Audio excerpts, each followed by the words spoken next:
Tippek, trükkök, csali ötletek, végszerelék javaslatok, eredményes módszerek, versenyreceptek.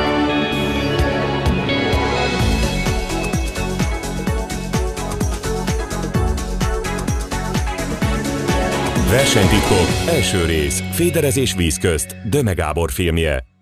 Új sorozatom célja, hogy olyan műhelytitkokat és mesterfogásokat osszak meg az érdeklődőkkel, amelyek többnyire soha nem derülnek ki, amelyekről nem beszél senki. Miért maradnak ezek titokban? A dolog egyszerű, mert senki sem szívesen teszi közkincsé azokat a dolgokat, amelyekért akár napokat, heteket, sőt időnként hónapokat kell eltölteni a vízparton, hogy végül rájöjjön arra az apróságra, amely eredményre vezet. Így gyakorta nem világmegváltó dolgokról, hanem jelentéktelenek tűnő apróságokról van szó, azonban soha ne feledjük, a poharat is meg lehet tölteni cseppekből. Ezt a sorozatot a címe ellenére nem kifejezetten versenyhorgászoknak szánom. Olyan hétköznapi horgászoknak, akik fogékonyak az újdonságok, az érdekességek irányában. Ha ezekből a részekből csupán néhány morzsát felcsípnek, biztosra veszem, hogy már sokkal eredményesebbek lehetnek. Miközben természetesen a versenyhorgászok is sok érdekes, tovább gondolásra érdemes dolgot találhatnak ebben a részben és az elkövetkezendőkben. Ennek a filmnek az apropóját a májusban megrendezett második Lantos Mix Féder Kupa adja, ahol csapattársaim és jó magam kiváló eredményt tudtunk elérni. A második fordulóban Sipos Gábor horgászbarátom és csapattársam a mezőny legtöbb halált fogva nyerte szektorát, és végül az összesítésben a 8. helyen végzett. Sisa József az 5. lett, míg jó magam a 3. helyen végeztem. Ne tűnjék magyarázkodásnak, de rendkívül kevésen múlott az, hogy bármelyikünk egy kicsivel nem tudott előrébb jutni. Én például úgy lettem 3., hogy az első helyen végző Novák Jánossal és a 2. helyen végző Erdő Attilával azonos pontszámmal 3 ponttal végeztem. Közöttünk a fogott halsúly döntött. Az első nap úgy csináltam szektor 2-est, hogy mindvégig vezettem a szektoromat, míg nem Vég József horgászbarátom fogott egy 8 kg 20 dekás pontyot, amelyen már persze nem bírtam, és súlyban ő nyert. Tehát hihetetlen kevésen, hihetetlen sok apróságon múlik az, hogy végül ki hanyadik helyen tud végezni, még a legjobban felépített, szisztematikus taktika ellenére is. No, de hát ettől is izgalmas, ettől is szép a versenyszerű horgászat. Jó magam és csapattársaim kiváló szereplése egy remek felismerésnek volt köszönhető. Észrevettük, hogy a hal nem mederfenéken, hanem víz közt tartózkodik, és ezt féderbottal meg is tudtuk horgászni. Szeretném mindjárt az elején egyértelművé tenni, hogy ezt nem csak mi vettük észre, hanem mindazok, akik végül jól szerepeltek. Azonban nagy valószínűség szerint tőlük nem fogják megtudni azt, hogy hogyan kell ezt a technikát végrehajtani, és eredményesen ezzel a technikával horgászni.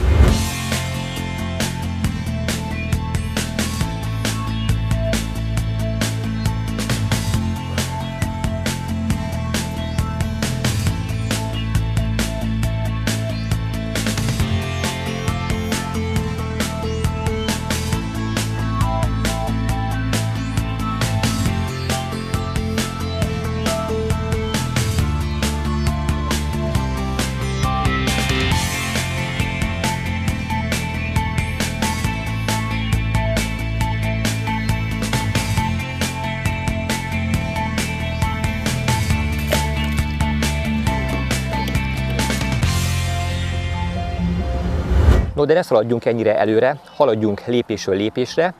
Elsőként engedjék meg, hogy bemutassam azt a fantasztikus vízterületet, ahol ezt a remek eredményt elértük, és ahol a mai nap folyamán horgászni fogok. Ebben segítségemre lesz a Horgász Egyesület elnöke, Stinner Ferenc úr. Üdvözöllek, Ferenc! Üdvözöllek! Köszönöm szépen, hogy elfogadtad a meghívásunkat. Nagyon szívesen tettem eleget. Kérlek szépen, mutasd be nekünk ezt a csodálatos vízterületet. Ez a vízterület, ahol most vagyunk, ez a Tiszakécskei Holtisza. A Tiszakécskei Környékes Sporthorgász Egyesület a város önkormányzatától bérli. Az összes terület nagysága 102 hektár, 4 szakaszból áll ez a holtág. Mi most a 2-es holtág partján vagyunk. Ez körülbelül egy 10 hektárnál egy kicsit nagyobb terület. Kiválóan alkalmas versenypályának, ugyanis a mélység a 180-200 cm egységesen, és közel 3 km azonos feltételekkel meghorgászható partszakasszal rendelkezik. Nagyon intenzíven telepítjük, ez azt jelenti, hogy ebbe a 10 hektárba éves szinten 8 millió forint és 12 millió forint közötti áru halat teszünk bele évente. Milyen halak kerülnek bele? Milyen típusú, milyen fajtájú halak kerülnek bele? Elsősorban pontyokat telepítettünk, ezzel indult a telepítés, és ezt a színvonalas versenyek megrendezhetősége véget keszeg telepítésekkel erősítettünk meg. Az idei évben jutottunk oda, hogy gyakorlatilag már 50%-a a telepített halaknak keszeg. Több rangos országos verseny került már itt megrendezésre, fantasztikus fogásokkal. Ha jól tudom, ugye akkor is főként a keszeg dominált. Igen, a versenyhorgászok amúgy is szeretik a keszegre kihegyezni a versenyeket. Nagy részt olyan 2/3 arányban a keszeg van a fogásban. Akkor nyugodtan mondhatjuk, hogy ez a vízterület a finomszelékes horgászok Mekkája, tehát nyilvánvaló, hogy jó eséllyel pályázhat nem csak a versenyhorgász, hanem az átlag finomszelékes horgász is itt arra, hogy tényleg nem hétköznapi keszegzsákmányra tegyen szert. Igen, szándékunk is, hogy ez a finomszelékes horgászok Mekkája legyen. A telepítéseinket is így tervezzük, időzítjük. A napélyes horgászok itt szívesen látott vendégek, vagy sem? Szívesen látott vendégek, nem is szabad tagadni azt, hogy a 2/3 bevételünk a napjegyes horgászoktól származik, tehát az ő kiszolgálásuk az elsődleges szempont, és ehhez nagyon jó reklámot nyújt a versenyhorgászok jelenléte.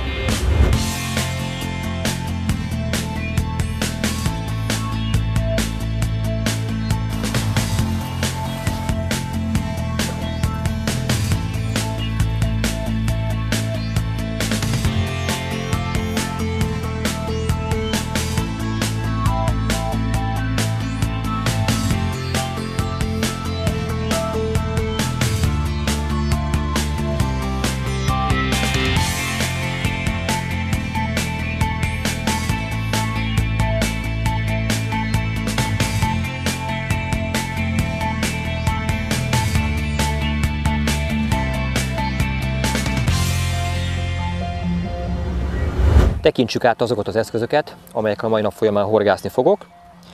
2 darab 3,30 m Royal Sensitive Medium karakterisztikájú féderbotot hoztam magammal. Van egy 3,60 m Medium Heavy, szintén Royal Sensitive, és hát a nagyágyú, a 3,90 m Nevis Raptor Extra Heavy féderbot, amely az etető féderbotom lesz. A fogós féder végszelékeim harmadik részében ígéretet tettem arra, hogy a következő végszelék, amelyet be fogok mutatni, az, amely a nemzetközi szabályzatnak is maximálisan megfelel, és a versenyszerű horgászat során is eredményesen használható. Nos, hát ezek vannak most itt. Nézzük meg, hogyan áll össze. Minden orsom dobjára 20-as főzsnort csévéltem, amelynek a végéhez fonott dobelőkét kötöttem. Általában ez 13-as, 15-ös átmérőjű. Azért van szükség minden esetben fonott dobelőke használatára, mert rendkívül nagy az igénybevétel. Nagyon sok a dobás, és vélhetőleg sok lesz a halfogás is. Ugye ez végigmegy a boty gyűrűi között, majd eljutunk ehhez a ponthoz. Elsőként, ami szembe tűnik, az a csúszó betét, amely a fonott zsinóron gond nélkül, ellenállás nélkül tud csúszni. A nemzetközi szabályzatban előírtak szerint a féder végszeléket megütköztetni nem lehet. Tehát ennek a végtelenségig csúsznia kell. Nagyon fontos, hogy olyan méretű csúszó, gyöngyöt, kapcsot vagy betétet használjunk, amely a kötésen is át tud csúszni. Tehát a főzsnor és a fonott dobelőke kötésen is ellenállás nélkül át tud csúszni. Az általam használt csúszóbetét egyébként egy csúszóúszó rögzítőből lett kivéve, minden sallang el lett róla távolítva. Erre a célra is tökéletesen alkalmas. Ez megütközik egy közepes méretű gumiütközőben, amelynek a végén, a fonott dobelőkének a végére kötöttem egy nagyméretű végfület. Ez a végfül fontos, hogy akkora legyen, hogy a hossza garantáltan leérjen a kosár alá. Ennek van olyan tartása, olyan merevsége, amely garantálja azt, hogy a hosszú, bármilyen hosszúságú, monofil, vékony horogelőke nem tud fölcsavarodni, nem tud fölgubancolódni a kosár fölé. Tudom, hogy ez hihetetlenül hangzik, hogy egy ilyen rendkívül egyszerű végszerelék gubancmentesen használható, de némi gyakorlással tényleg garantáltan egyetlen egy gubanc nélkül megúszhatjuk akár az 5 óra hosszás horgászversenyt is. Ezen a végszereléken egy 50 cm hosszúságú horogelőke van, a következő botomon egy 75 cm hosszúságú, míg a harmadik boton egy 125 cm hosszúságú horogelőke van. És ez sem gubancolódik. Mindhárom végszerelék azonos, azonban nem csak a horogelőkék hosszában van eltérés, hanem más méretű kosarat helyeztem fel. A legrövidebb horogelőkével ellátott végszereléken egy 10 grammos Haldorado Special Round féderkosár van, ez az alap féderkosár. A második végszereléken egy 20 grammos Special Round féderkosár van, azonban egy 10 grammos ólommal ellátva, míg a harmadik egy 30 grammos méretű eredetileg, azonban erre is csak egy 10 grammos ólomsúlyt helyeztem, ugyanis mindegyik kosáron az ólombetét, az ólom cserélhető. Azért csak egy ilyen kisméretű súly került erre a relatíve nagy kosárra is, illetve az összes többire, hogy ne terheljem túl a finom botokat, illetve még könnyebben és pontosabban tudjam a kívánt helyre bejuttatni a végszeléket. A horogelőke vastagsága minden esetben 14-es, míg a horog mérete is szintén 14-es, és ebből a keszegező horgászat során legjobban bevált horogtípus, számomra legjobban bevált horogtípus, a Gamakacsú 1310N V-head. Nem használok vékony horogelőkét, mert azt tapasztaltam, hogy sokkal fontosabb a megfelelő horog mérete és annak a súlya. Tehát némi túlzással egy egészen kisméretű horgot is használhatunk vastagabb előkével, hiszen az az első kapocs, az az első lépés, amellyel a hal találkozik. Tehát sokszor túl van misztifikálva, hogy 8-as, 10-es előkével lehet csak halat fogni. Nem. Szerintem sokkal fontosabb a horog mérete. Természetesen, hogyha a kapások drasztikusan lefinomodnak, kisebbre cserélem én is a horgot.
Itt van az a kevéske csalogatóanyag mennyiség, amelyet már kora reggel a megérkezés után bekevertem. Szárazanyag mennyiségét tekintve mindösszesen 3 kg, ebből 2,5 kg nagy dévér és fél kg Senzus etang. Ez az a keverék, amely nekem itt, ezen a vízterületen nagyon hatásos és bevált. A keveréket kevéske Haldorado nagy dévér aromával tettem teljessé. A Senzus etang azért került bele ebbe a keverékbe, mert nagyon sok finom felszálló szemcsét tartalmaz, amely főként a vízközti horgászat során nélkülözhetetlen. Önállóan a versenyhorgászok nagyon ritkán használják, de más keszeges keverékekkel összekeverve kiváló adalékanyag is egyben. Ezt a mennyiséget most megfelezem, a felét bejuttatom az alapos eretés során. Jó, kb. Ennyi. Ezt föl kell nedvesíteni annak érdekében, hogy az eretőkosárral könnyedén be lehessen juttatni, hogy ne hújjon szét. Tehát az az állag, ami normál esetben a horgászat során megfelelő, az alapos eretés során túlságosan száraz. Így már egy lényegesen tapadósabb, ragadósabb állagú keveréket kaptunk, de ez az az állag, ami megmarad a kosárban, ami gond nélkül eldobható. Ehhez egy marék földes szúnyogot, kevéske bábot, néhány szem csontit és pinkit teszek.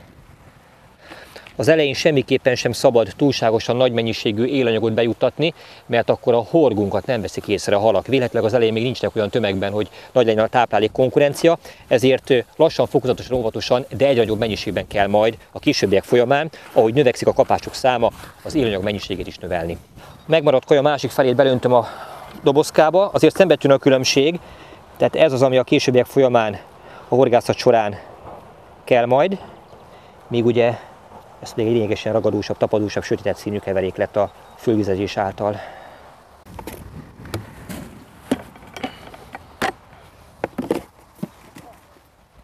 Minden helyszínen kulcskérdés az eretési hely, az eretési távolság kiválasztása.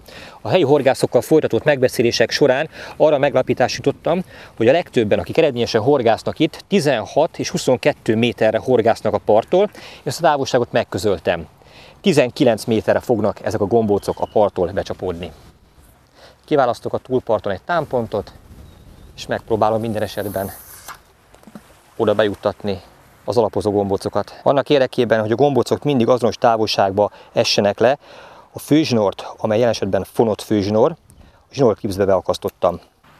Reggel mind a 3 horgászbotomat, amivel a későbbiek folyamán horgászni fogok, azoknak a főzsinórját is ugyanilyen távolságba akasztottam ki.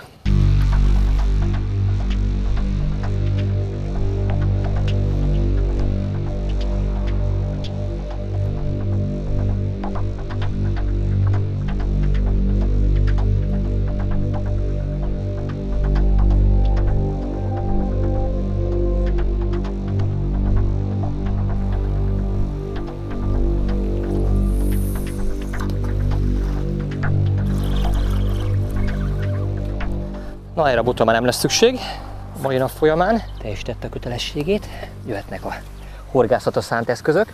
Azt tapasztaltam, hogy az alapozvezetés után kezdetben a halak a mederfenék közelében, tehát a rövidebb előkével, 50 cm-es előkével érdemes próbálkozni, míg a későbbiek folyamán, hogy egyre több csalogatanyag jut be, és melegszik az idő, esetleg kisimul a víz, úgy emelkednek egyre magasabbra a halak. De hát, ha ez esetleg nem így lenne, a horgászat során gyorsan választ kapunk mindenre a folyamatos próbálkozás és kísérletezés során. A kosárba egy mixet teszek, amely nem más, mint 2 marék földes szúnyog, 1 marék etetőanyag, és ehhez teszek hozzá szintén kevéske élőanyagot, csontit, pinkit és egy kicsit több bábot. Azt tapasztaltam, hogy a báb a nagy dévér horgászata során egy igazi ínyenc, egy igazi csemege, tehát ezzel mindig a horgászhelyünk közelébe lehet a dévéreket csalogatni. Az első dobás során fölteszek 1 szem piros csontit a horogra, és 3-400 szúnyoglárvát.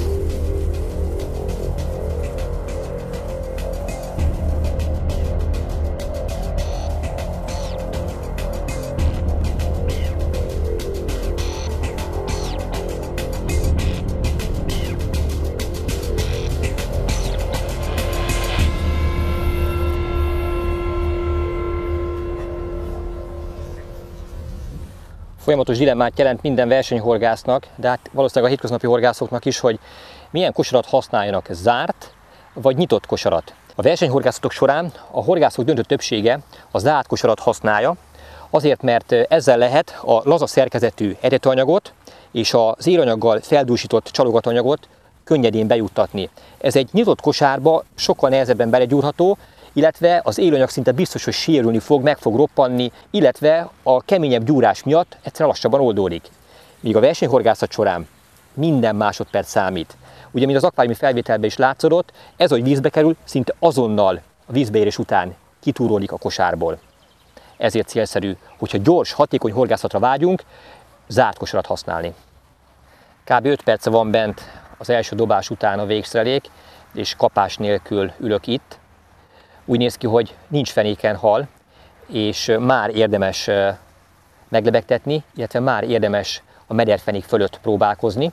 Ugyanis azt tapasztaltam, hogy az alapozvezetés nagyon gyorsan ide érkezik 1-2 hal, illetve a környékben lévő halak elsőként, amelyek itt vannak, ideugranak, és közülük, hogyha ízlik a falat nekik, gyorsan megfogható pár darab. De úgy néz ki, hogy most ezt nem fenéken kell kivitelezni, úgyhogy már is kezdődhet a vízközti horgászat.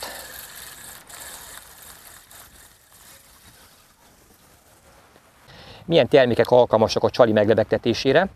Hát a legismertebb ezek közül például a pontypufi, vagy azok a lebegőcsali készletek, amelyek abszolút szintetikus alapúak, technopufi képezi az alapját. Kifejezetten féderhorgászoknak csináltuk a lebegőcsali szett fédert, amelyben egészen kisméretű technopufik is találhatók, tehát átlaghorgászoknak, akik nem versenyszerű horgászatot törekednek, a létező legjobb csali lebegtető, kisméretű horgók esetében is, ez az egészen kicsi, extra kicsi méretű, de nagy felhajtóerővel bíró technopufi. Azonban versenyszerű horgászat során sajnos ezeket nem lehet használni, mert mesterséges alapúak, kizárólag természetes eredetű, természetes alapú csalikat lehet csak használni. Tehát számításra jöhet újfent a pontypufi, de ez túlságosan nagy méretű. Kicsi horogra felrakva egyszerűen használhatatlan. Más cégek kínálatában találunk ettől kisebb méretűeket, ilyen például a Best Baits pufi, de még ez is túlságosan nagy. Az egyedüli eszköz, amely a versenyhorgászok körében bevált és használható, ez a kütyű. Ez nem más, mint puffasztott köles. Ennek egyetlen egy szépséghibája van, hogy maximum 2 percig bírja a horgon, utána felpuhul, és sajnos elveszíti levegő képességét és lesüllyed. Nagyon sokat törtem a fejemet, hogy mi lehet az a csali, ami kisméretű, nagy felhajterővel bír, de 2 percnél tovább bírja a horgon. Megtaláltam, úgy gondolom, az ideális, tökéletes csalit, amely nem más, mint egy speciális csontkukac, egy lebegőcsonti. Ez egy különleges eljárással készült, már elpusztult, de a lebegő képességét maximálisan megőrző csali, amely önállóan is lebeg, látszik a víztető rejtve, hogy fönnmarad, de más csalikkal kombinálva is, némi túlzással akár órákon keresztül képes megőrizni levegő képességét. Fontos megemlíteni mindjárt az elején, hogy nem mi találtuk fel a spanyol viaszt, azaz a horgászok ehhez hasonló jellegű termékkel már találkozhattak a piacon, azonban mi ezt továbbfejlesztettük, és a 2013 évben a Haldorado csali palettáján megjelenő lebegőcsonti olyan speciális csali lesz, amely a legkisebb horgok használata során is tökéletesen helyt tud állni. Ebből tűzök fel egy szemet. Nagyon fontos azt is tisztázni, hogy hogyan kell ezt használni, hogyan kell helyesen feltűzni a horogra, úgy, hogy megőrizze a levegő képességét. A horgot a csali közepén vezessük át, így, tehát egy szelvényét tűzzük csak meg, és tűzzünk mellé egy szem csontit, vagy ha dévért akarunk fogni, akkor mondjuk 200-300 szúnyoglárvát.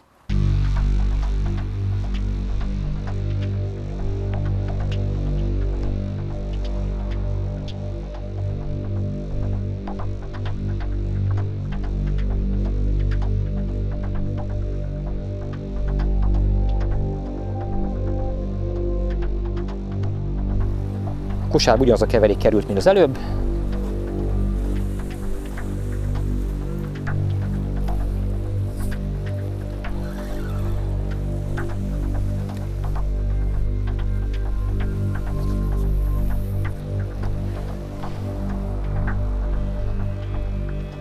És lássuk, történik a változás. Minden bedobás után elindítom a stopperórát, így pontosan tudom azt, hogy mennyi időt töltött bent a csali a vízben, mikor a kapás érkezett.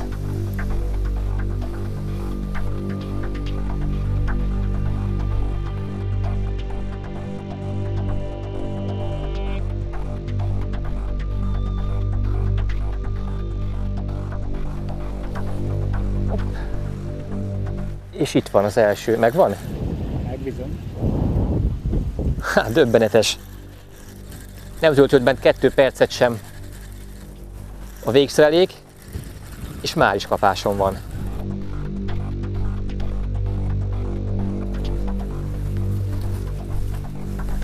Az első hal egy ezüstkárász.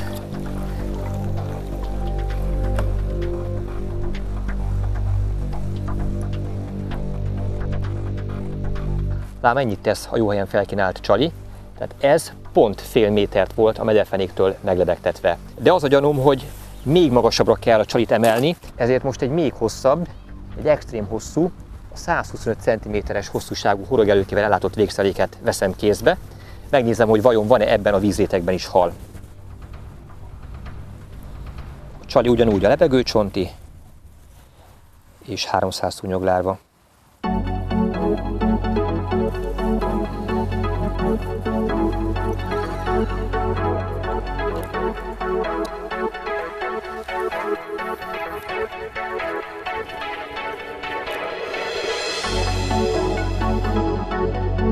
Meleg van, tűz a nap, mindenképpen meg kell védeni csaljainkat, úgyhogy ehhez a legjobb egy csalizó ernyő.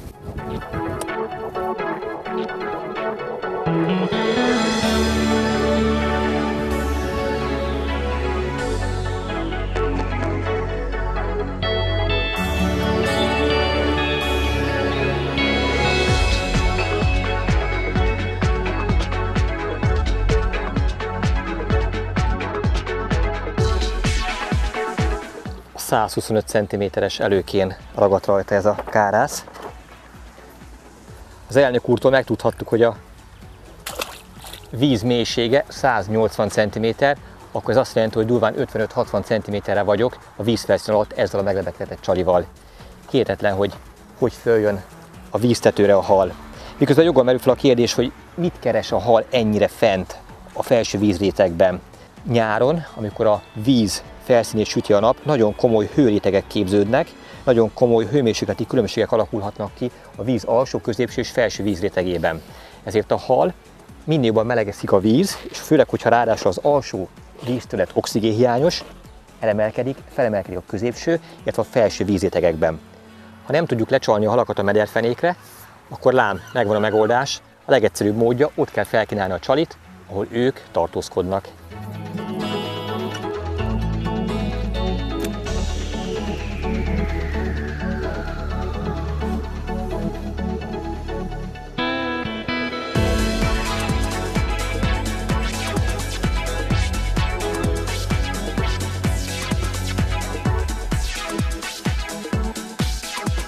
Érdemes egyébként menet közben is váltogatni a különböző hosszúságú előkével ellátott végszerékeket, mert más és más hal tud a különböző vízrétegekben elkülönülni. Az megfigyelhető, hogy például a kárász és a karikakeszeg a szeret a legfelsőbb vízrétegben, míg alatta inkább a dévérkeszeg van.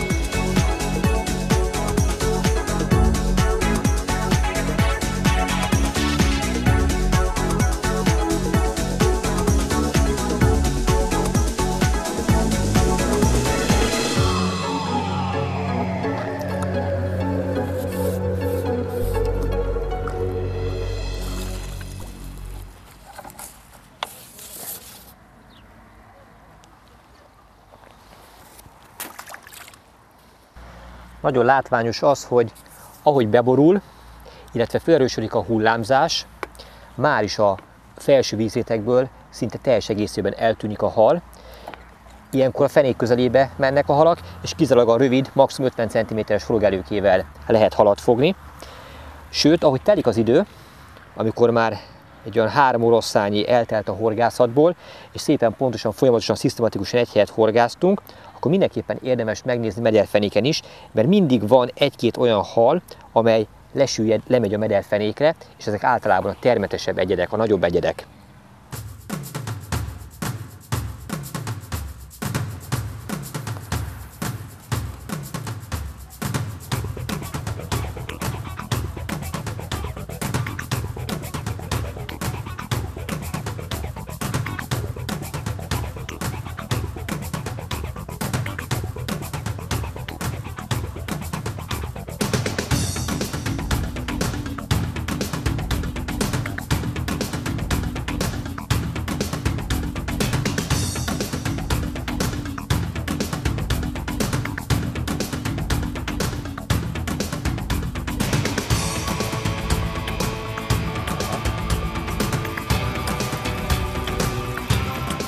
Ez is dévértnek érzem.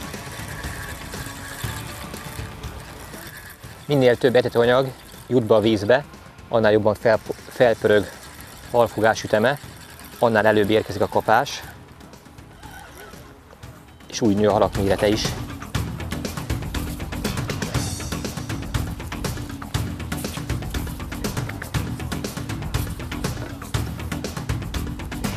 Újabb szép dévérkeszeg.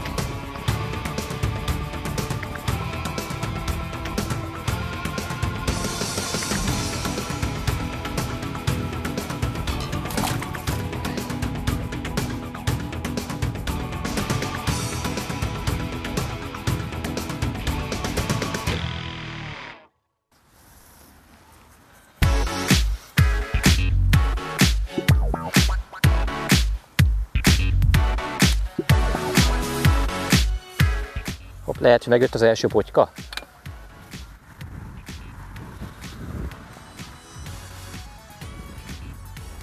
A mozgásából ítélve elég pontyos a hal, vagy pedig megakasztottam a holtág legnagyobb dévérjét. Klipsből nem kellett kiakasztanom a zsinort, nem kérte ki, addig nem jutottunk el.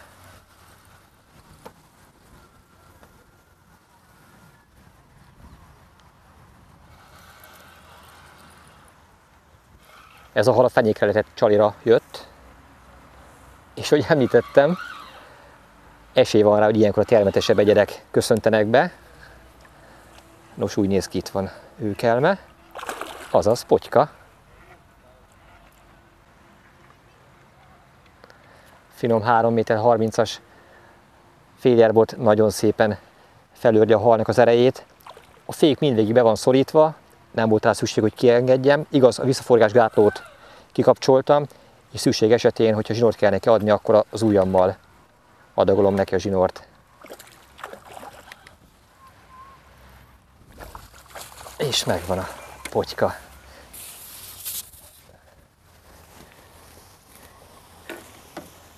Szép, egészséges. A dévérek között lám megjelent az első potyka a fenékre letett csalival.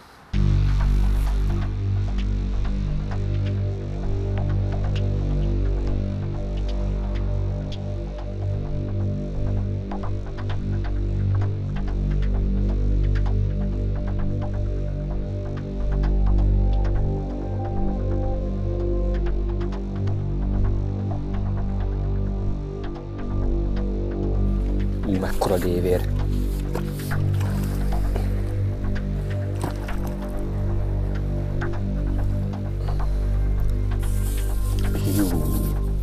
A nap eddig legnagyobb dévérkeszege, bőven kiló feletti, gyönyörű, szép, egészséges példány. Nézzük meg, mit sikerült az 5 óra hosszú horgászidő alatt fogni. Halak kímélése érdekében nem helyezem őket semmiképpen se szágfejbe. Előre hozom a haltartó hálóba, egy pillanatra megmutatom, ponymatracra helyezve, majd azonnal visszaengedem őket. Azt a mindenségit! Ez a vártnál is több! Minimum 20 kg.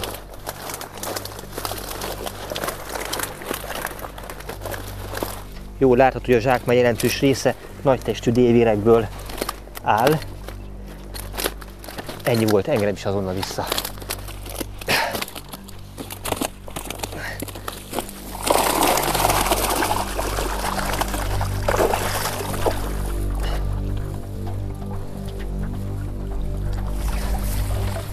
Nagyon nagy mennyiségű hal volt a haltartó hálóba, mégis az összes hal mindegy szemig elúszott. Így kell ezt csinálni.